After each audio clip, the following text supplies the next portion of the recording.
হরেন্দা, সারাদিন হাড় ভাঙা খাটুনি খাটলাম মাঠে, পিঠটা যেন ছিঁড়ে যাচ্ছে ব্যথায়, হাতে আর জোর নেই। সকাল থেকে রোদটা যা ছিল, মনে হচ্ছিল মাথার চামড়া ফেটে যাবে। তা তোমার খাজনাটা জমা দিতে পারলে শেষমেশ? কি বলবো নিতাই, গত আষাঢ়ের বকেয়া এখনো শোধ হয়নি, তার উপর এবার বাড়তি খাজনার কথা শুনেছো? হ্যাঁ, কিছু কিছু গুজব শুনছি বটে। 10 টাকা বাড়িয়েছেন, এই কথাটা তো আমি শুনিনি। আগেই তো হাঁসফাঁস অবস্থা ছিল আমাদের, এখন আরও চাপ দিলে তো মরেই যাব আমরা। আচ্ছা, গ্রামের অন্যরা কিছু বলছে না? তোমার কি মনে হয়? মানে কেউ কি মুখ খুলছে, না সবাই যেমন তেমন ভাবেই মাথা নিচু করে চলছে? কে বলবে, সবাই তো রাঘব বাবুর নাম শুনলেই ভয়ে কাঁপে। গত বছর মতিনকে কি করেছিল মনে আছে? প্রতিবাদ করতে গিয়ে জমি থেকে উচ্ছেদ হলো, বউ ছেলে মেয়ে নিয়ে রাস্তায় দাঁড়াতে হলো লোকটাকে। সেই থেকে কেউ মুখ খোলে না, আমিও ভয় পাই সত্যি বলতে। ভয় তো সবাই পায় গ্রামের। ঘরে বউ বাচ্চা আছে, কোথায় যাব জমি হারালে? তবে ভয়ে ভয়ে কতদিন থাকবে হরেন্দা? এভাবে তো একদিন দম বন্ধ হয়ে মরে যাবে মানুষ। মানুষ কি শুধু খেটে যাবে আর বদলে অপমান পাবে? যাক, বাড়ি যাই, বাসন্তী অপেক্ষা করছে। খেতে জল দেখতে আসতে হবে আবার রাতের দিকে। এলে ছেলে মেয়ে দুটো 3বার জিজ্ঞাসা করছে মা কখন ভাত দেবে। আমি কি জবাব দেব বলো তো? চাল নেই, ডাল নেই, তেল নুন পর্যন্ত ফুরিয়ে গেছে। এই সংসারটা কি আর এভাবে চলবে? কেন গো? হাঁড়িটা চুলোর পাশে উল্টে রেখেছি, রান্না করার কিছুই তো নেই, আমি কি করব? বাসন্তী, আমি কি বসে আছি? সকাল থেকে মাঠে খাটাখাটনি করছি, শরীরটা দেখো আমার কি অবস্থা। না খেয়ে কাজ করছি, আর এখন বাড়ি এসে শুনছি খাবার নেই। এদিকে জমিদারের খাজনার চাপ বাড়ছে দিনে দিনে। কি করব বলো? বুকের ভেতরেও আমার কষ্ট হয়। তোমাকে আমি দোষ দিচ্ছি না, কিন্তু এভাবে আর কতদিন চলবে? ছোটটা কত দুদিন ঠিকমতো খায়নি, ওর মুখটা দেখলে বুকটা আমার ফেটে যায়। কিছু একটা করো, এভাবে হাত গুটিয়ে বসে থাকলে তো পেট ভরবে না। কারোর সঙ্গে একটু কথা বলো সাহায্যের জন্য। কার সাথে বলবো? সবাই নিজের পেটের চিন্তায় ব্যস্ত। হরেন্দাও আজকে বললেন খাজনা আবার বেড়েছে 10 টাকা বিঘায়। কিন্তু তুমি ভেঙে পড়ো না বাসন্তী। আজকে রাতে খেতে জল দেখতে যাব, কালকে সকালে পাশের গ্রামে বাজারে গিয়ে দেখি কোনো কাজ পাই কিনা। একটু ধৈর্য ধরো। আর কত ধৈর্য ধরবো? জানি তুমি চেষ্টা করছো, তবু ছেলে মেয়েদের কথা তো আগে ভাবো। যাও, তবে খালি হাতে ফিরো না আজ রাতে। কিছু না হোক কচুর শাক হলেও এনো। চেষ্টা করব, খালি হাতে ফিরতে আমারও ভালো লাগে না।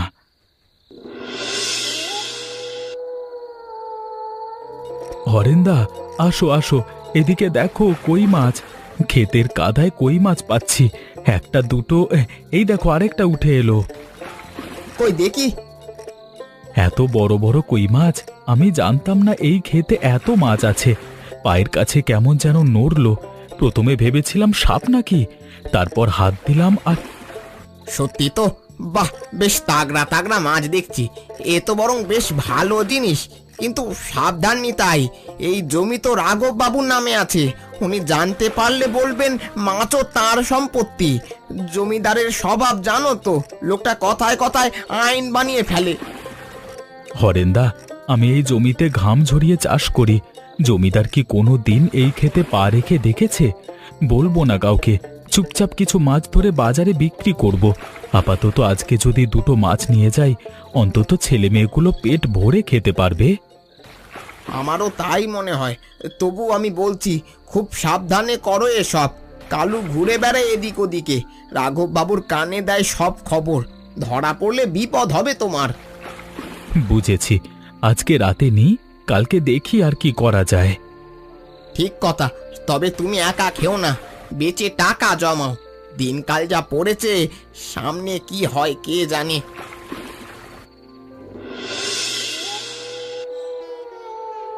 এত মাছ সত্যি ক্ষেত থেকে পেয়েছো? আমার তো ভাবতেই আনন্দ হচ্ছে যে কতদিন পর মাছ ভাত হবে এই ঘরে। আমি তো ভাবতে পারছি না, মনে হচ্ছে যেন আমি স্বপ্ন দেখছি। গরমে কাদায় কই মাছ থাকে, এটা আমার বাবা বলতেন, কিন্তু আমি কোনো দিন দেখিনি। তবে শোনো বাসন্তী, সব মাছ রান্না করো না। এই ঝুড়ির মাছগুলো বাজারে নিয়ে যাব, বিক্রি করলে কিছু টাকা হবে। সেই টাকা দিয়ে চাল কিনবো, তেল নুন আনবো সংসারের জন্য। ছেলে মেয়ের জন্য একটু ব্যবস্থা এবার হবে হয়তো। বাজারে নিয়ে যাবে? কিন্তু কেউ জানতে পারলে, গ্রামে কথা রটে জমিদারের কানে গেলে তো মহা বিপদ হবে।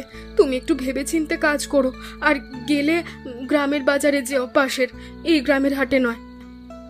ঠিক বলেছ, পাশের গ্রামেই যাব।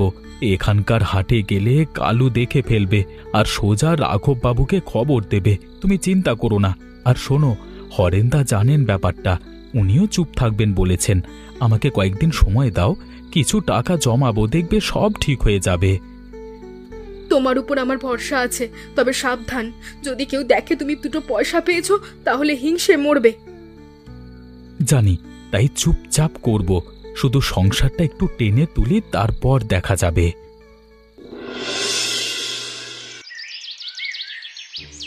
হরেন, কিরে বেশ হাসি খুশি দেখাচ্ছে তোকে আজকাল। তোর বন্ধু নিতাইকেও দেখছি আনন্দে আছে। তা বাজারে নাকি মাছ বেচছে আজকাল শুনলাম। তা কোত্থেকে আসছে এত মাছ? গরিব চাষি হঠাৎ মাছের ব্যবসায়ী হলো কি করে? হ্যাঁ, কি বলছো কালুদা? আমি তো কিছুই জানি না। নিতাই তো মাঠে কাজ করে, আমিও করি। মাছের কথা কোথা থেকে শুনলে? গ্রামে কত গুজব ছড়ায়, সব কি সত্যি হয়? এ তো লেগেই আছে। গুজব না রে হরেন, পাশের গ্রামের বাজারে লোক বলা বলি করছে। আমি খোঁজ নিয়ে জেনেছি কথাটা সত্যি। এখন প্রশ্ন হলো, মাছ আসছে কোথা থেকে? নিতাইয়ের তো পুকুর নেই, তাহলে কি ক্ষেতের মাছ ধরছে? যদি তাই হয় তবে ক্ষেতটা কার সেটা তো জানিস। রঘুবাবুর জমির কথাটা মনে রাখবি। কালুদা, তুমি খামোকা ঝামেলা বাড়িও না। নিতাই গরিব মানুষ, বউ ছেলে মেয়ে নিয়ে কষ্ট করে। একটু মাছ পেলে ক্ষতি কি ওর? রাঘব বাবুকে বলে কি লাভ হবে? লোকটার সংসার শেষ হয়ে যাবে। আমার কাজ হলো খবর দেওয়া ওনাকে। মোড়ল বাবু কি করবেন সেটা তিনিই বুঝবেন। তুইও যদি আজ চুপ করে থাকিস তাহলে তোরও দায় আছে হরেন, ভেবে দেখিস। পরে যেন বলিস না কোনো বিপদে পড়লে যে আমি তোকে সাবধান করিনি। দায় কার সেটা একদিন ঠিক বোঝা যাবে কালুদা।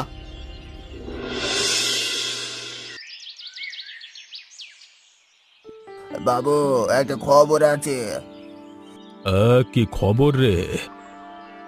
নিতাই চাষি মানে যে আপনার পূর্ব দিকে জমিতে চাষ করে, সে নাকি ক্ষেত থেকে কই মাছ ধরে পাশের গ্রামের বাজারে বেচছে। তা কদিন ধরে চলছে ব্যাপারটা। লুকিয়ে চুরিয়ে করছে যাতে আপনার কানে না আসে। আমি খোঁজ নিয়ে নিশ্চিত হয়েছি, তারপর আপনাকে বলতে আসলাম।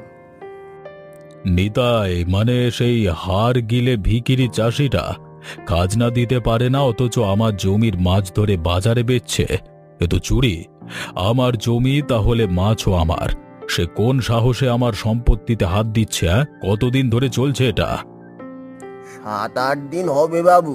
প্রতি সন্ধ্যায় যায়, রাতে ধরে আর ভোরে পাশের গ্রামে বেঁচে আসে। শুনেছি বেশ ভালো দাম পাচ্ছে। ওই মাছের চাহিদা আছে বাজারে। লোকটা চালাক, এই গ্রামের হাটে আসে না, পাশের গ্রামে যায় যাতে কেউ না জানে। আমার সামনে চালাকি? কালকে সন্ধে আমি নিজে যাব খেতে, ওকে হাতে নাতে ধরবো। তুই আগে থেকে কিছু বলবি না কাউকে। ঠিক আছে বাবু। আর শোন কালু, ওই হরেনটাও জানে নিশ্চয়ই। দুজনকে শিক্ষা দিতে হবে। আমার জমিতে আমার অনুমতি ছাড়া একটা মাছও কেউ ছুঁতে পারবে না। জি হুজুর, আপনি যা বলবেন তাই হবে।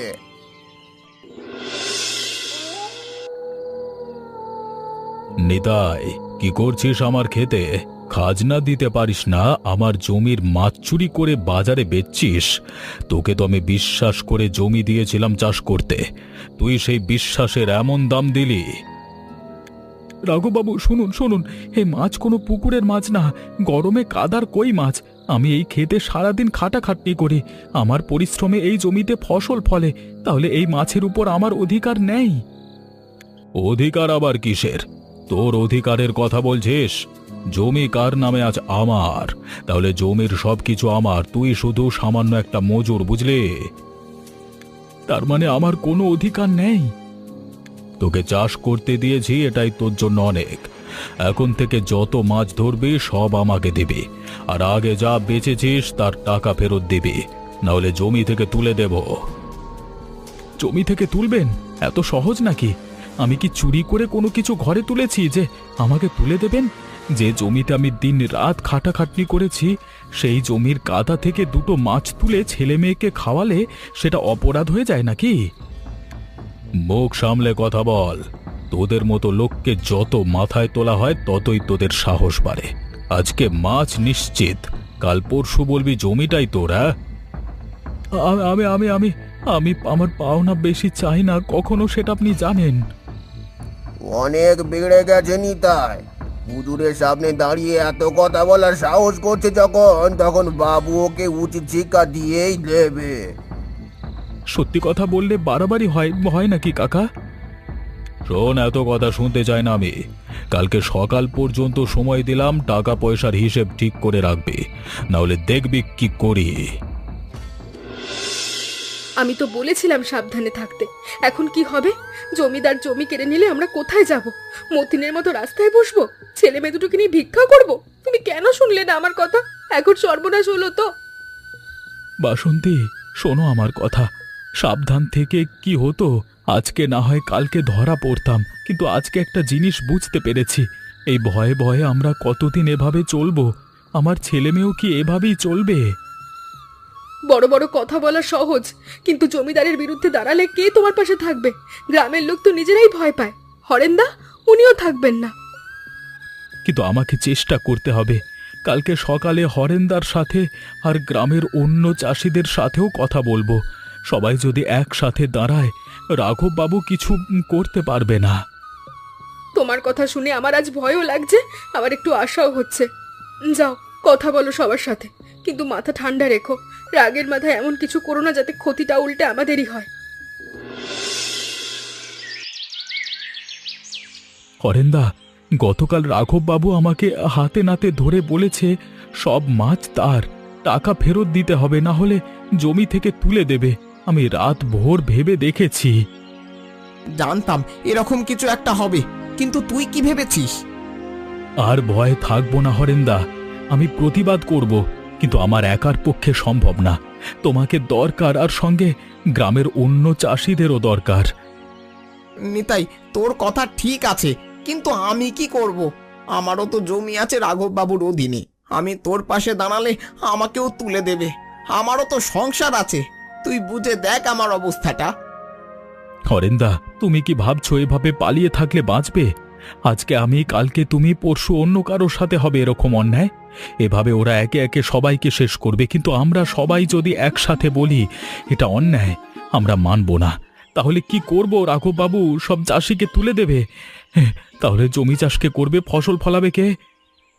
তোর কথা অবশ্য ঠিক যে আমরা না থাকলে রাঘব বাবুর কিছুই নেই। ওর অত অহংকারে জমি পড়ে থাকবে খালি। কিন্তু সবাইকে রাজি করানো কি সহজ হবে? অনেকে ভয় পাবে। তাছাড়া ওই কালু আছে। কালু একজন, আমরা ২০-২৫ ঘর চাষি এই গ্রামে। তুমি একটু সাহস করো হরেন্দা, তুমি বয়সে বড়, তোমাকে দেখে অন্যরাও আসবে। তুমি যদি বলো তাহলে লোকজন শুনবে। তুই ঠিকই বলেছিস। আমি এতদিন শুধু ভেবেছি কেমন করে নিজের ঘর বাঁচাবো। ঠিক আছে নিতাই, আমি তোর সাথে আছি। আজ দুপুরে ২-৪ জনকে ডাকি, দেখি কে কে আসে।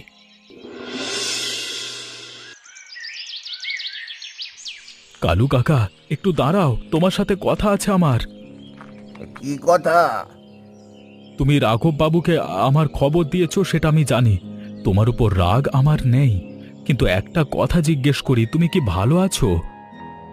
তার মানে? মানে তোমার সংসারে কি কোনো অভাব নেই? তুই আমাকে শেখাবি নিতাই? আমি রঘু বাবুর কাছে কাজ করি, তিনি আমাকে দেখেন। তোর মতো আমি চুরি করি না। তুই ক্ষেতের মাছ চুরি করেছিস, তো শাস্তি হবে। আমাকে মাঝখানে টানিস না। কালু কাকা, চুরি বলছো? এটা আমার পরিশ্রম, চুরি না। আর সেই জন্যই এটা আমার অধিকার। আজকে আমার বিরুদ্ধে বিরুদ্ধে লাগিয়েছো, কালকে দেখবে কালকে তোমাকেও ছুঁড়ে ফেলবে যখন দরকার পড়বে। তুই বেশি বলছিস নিতাই। আমি রঘু বাবুকে সব বলবো, আর বললে তোর সাথে ভালো হবে না। বলো, কিন্তু একটু ভাবো কালু কাকা, তুমিও তো এই গ্রামেরই মানুষ, তোমার বাবাও তো চাষি ছিল। কথা কম বল, আমি কার পক্ষে থাকবো সেটা আমি জানি। তো ভালো, শুধু না দেরি হয়ে যায়।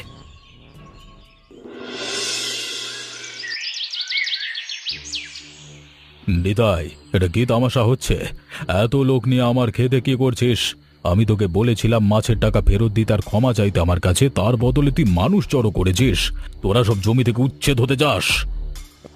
রাঘব বাবু, আজকে আমরা আমাদের কথা বলতে এসেছি। কি কথা? কি কথা? এই মাঠে আমরা সবাই খাটি, তাই এই কাদায় যে মাছ জন্মায় সে মাছের উপর আমাদের অধিকার আছে। তুমি বছরের পর বছর খাজনা বাড়িয়েছো, আমরা কিচ্ছু বলিনি, অপমান করেছো, সহ্য করেছি, কিন্তু তাই বলে আমাদের সামান্য অধিকারটুকু কেড়ে নেবে? বেশি কথা বলছিস নিতাই, তোদের সাহস তো কম না। মনে রাখবি জমি আমার, আমি চাইলে তোদের সবাইকে তুলে দিতে পারি। তুলে দিন, সবাইকে তুলুন, তারপর দেখব এই খেতে কে চাষ করে। আপনি নিজে নামবেন কাদায়, চাষ করবেন, তাহলে আমরা সরে যাই। বাবু, এরা খুব মাথায় চড়েছে। এখনই শক্ত হাতে হাল ধরতে হবে আপনাকে। রাঘব বাবু, আমি হরেন, সারাটা জীবন আমি এই মাটিতে কাটিয়েছি। আমার বাবাও আপনার বাবার জমিতে চাষ করতেন।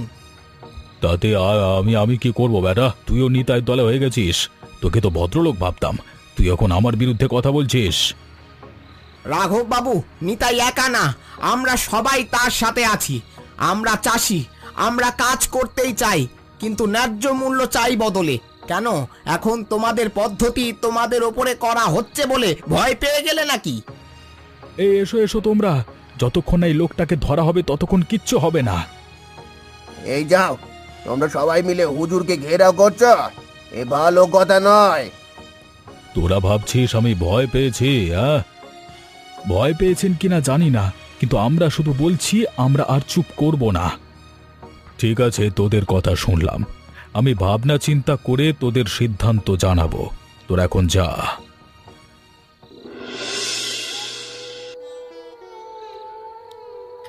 সত্যি পিছিয়ে গেলেন রাঘব বাবু? বিশ্বাস হচ্ছে না গো, এতদিনের সেই দাপট, সেই অহংকার, হঠাৎ করে চুপ করে গেলেন কেন গ্রাম থেকে? তার কারণ আমরা এক হয়েছি সবাই, এটা এর আগে কখনো কেউ করেনি। কিছু একটা আবার ফন্দি আটছেন না তো? আমি এখনো পুরো নিশ্চিন্ত হতে পারছি না। ফন্দি আঁটতেও পারেন, কিন্তু এখন আর আমি একা নই বাসন্তী, হরেন্দা আছেন, গ্রামের আরও চাষিরা আছে। রাঘববাবু বুঝে গেছেন আমাদের সবাইকে তুললে তার নিজের ক্ষতি হবে। কিন্তু তাই বলে হঠাৎ করে ঘরের চাবি লাগিয়ে কোথায় গেলেন? আসলে ভয় পেয়ে গেছে যে গ্রামে থাকলে হয়তো প্রজাদের হাতে মার খেতে পারে, কারণ এখন সবাই রেগে আছে আর সবাই এক হয়ে গেছে, তাই কিছুদিনের জন্য হয়তো অন্য গ্রামে কোনো অতিথিদের কাছে থাকে। একটা কথা বলবো তোমাকে, আজ তোমার জন্য না আমার গর্ববোধ হচ্ছে। কতদিন দেখেছি তোমাকে মাথা নিচু করে ঘরে ফিরতে, কথা বলতে না পেরে চুপ করে বসে থাকতে। আজ তোমার কথা শুনে গ্রামের সবাই এক হয়ে গেছে, আর ক্ষেতের কাদায় একটা মাছ এভাবেই সব বদলে দিল। ঠিক বলেছ, এর থেকে বোঝা যায় যে কেউ একা একা কোনো কিছু করতে পারে না, সবাইকে তার জন্য একসাথে হয়ে প্রতিবাদ করতে হয়। এই জন্যই সবসময় শাসক সবাইকে আলাদা করে রাখতে চায়, কিন্তু আমরা যদি একসাথে প্রতিবাদ করি তাহলে এরকম শয়তান অত্যাচারী শাসকের শেষ হয়। সেটাই তো বলছি, যে আমাদের গল্প থেকে সবাই যেন এটাই সত্য, যে কোনো অত্যাচারের বিরুদ্ধে তারা যেন প্রতিবাদ করে, মুখ বুজে মেনে না নেয়। আচ্ছা, তোমরা বলতে পারবে জমিতে কোন কাজ করতে গিয়ে আমি মাছের খোঁজ পেয়েছিলাম? উত্তরটা কিন্তু তোমরা কমেন্ট করে জানিও। চলো ঘরে যাই, আজ মাছ ভাত রান্না করব, ছেলে মেয়ে দুটো অপেক্ষা করছে।